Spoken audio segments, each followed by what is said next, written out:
सवेरा हुआ, चूचू चूहा अपने बिल से बाहर निकलने लगा। सामने बिल्ली बैठी थी।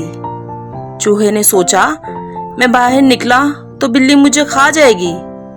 बिल्ली कहने लगी, प्यारे चूहे, जरा बाहर तो आओ। चूचू ने कहा, मैं बाहर नहीं आऊंगा। बिल्ली ने पूछा, क्यों भाई?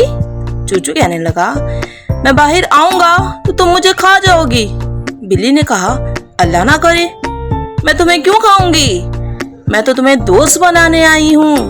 ये देखो, मैं हाथ बढ़ाती हूँ, तुम मुझसे हाथ मिलाओ, मेरे दोस्त बन जाओ। चूचू बोला, बिल्ली खाला, मैं नहीं आऊंगा, तुम जाओ। उधर देखो, टीपू कुत्ता खड़ा है, उससे हाथ मिलाओ। बिल्ली ने कुत्ते को देखा, उसका दम ही निकल गया। वो उछलकर खिड़की पर चढ़ गई। किस तरह अपनी जान बचाई।